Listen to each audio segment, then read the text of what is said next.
ఏ చోట నా పాదం నిలబడనంటుంది, ప్రతి బాట నీ వైపే పద పద అంటోంది.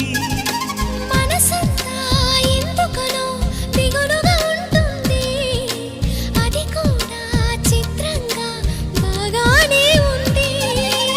ఉప్పెన నా హృదయంలో చెలరేగే కలవరం, తప్పుకునే దారేదో వెతకాలి ఇద్దరం. ఎప్పుడు మొదలైందో నన్ను లాగే ప్రియ స్వరం, ఎప్పుడు ఎటు తోస్తుందో చెబుతుందా ఈ క్షణం. అనుకోకుండా పడదోసింది వలపే నన్నిలా.